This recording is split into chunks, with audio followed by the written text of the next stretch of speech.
No, I understand that. I'm just tired. I'm not high, I'm not drunk, I'm just tired. I haven't been sleeping well. You're sleeping well? Well, that's good to hear, Gary. That I'm not. I am just tired. But, show must go on. Hello, everyone. Jerryactric here with Jerryactric Midnight Movie Review, and tonight it was Jack Reacher, Never Go Back. A sequel to Jack Reacher that was, God, it had to have been about 4 years ago now. This one also stars Tom Cruise, and very good action movie. Basic plot of the film is that Jack Reacher has been doing what Jack Reacher does the best. He wandering from place to place, a nomadic existence. But in the past few months, he's actually been getting help from a Susan Turner, and sort of a flirtation is starting to go on to the point where he decides he's going to go back to his old unit and see how she's doing. But when he gets there, he finds her arrested and charged with espionage. And that's just the first little twist in a movie that has action, twists and turns, and a really good story. So the first is, of course, Tom Cruise as Jack Reacher.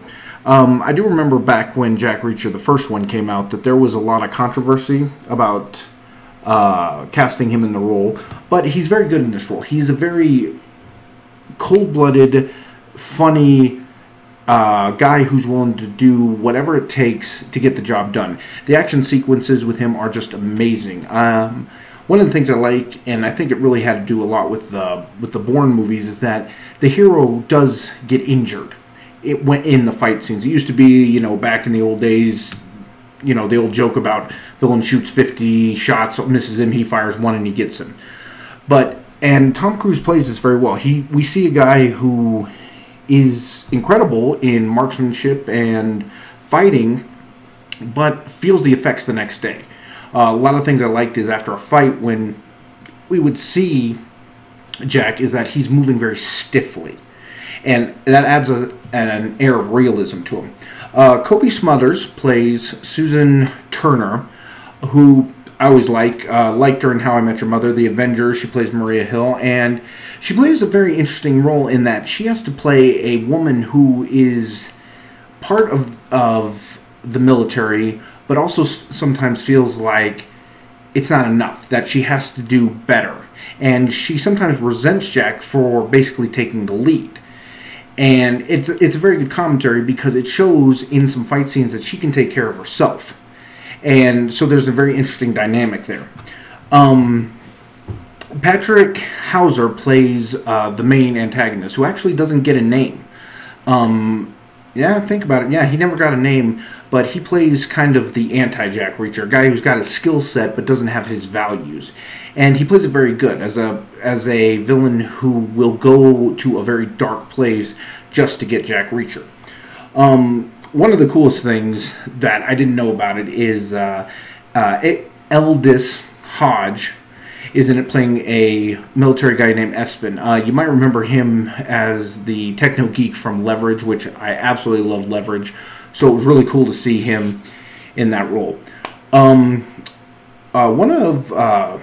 Another character is Danica Yorosh, who plays Samantha. Now, I really can't tell you a lot because this is always a spoiler-free preview, but she gets thrust in with Susan and Jack, and there's a very interesting dynamic that takes place when suddenly you have somebody who's not military, who's not a trained killer, but they have to protect her. It was directed by Edward Zwick, who I think directed Cruise in The Last Samurai. Not the original director of the original Jack Reacher, but he does a very good job. He knows the action, he knows where to frame it, and there's a lot of good set pieces, one in New Orleans, one in a sort of a dock setting, and the action always feels real, which is something in these movies that sometimes it feels like it's lacking, like things have gotten to a point where it's too unrealistic, but the violence and everything else is very realistic here, which is something I like. Jack Reacher, if you don't know, was created by Lee Child. He has a huge book series, so if you like this movie and you want to learn more about Jack Reacher, go check out the books.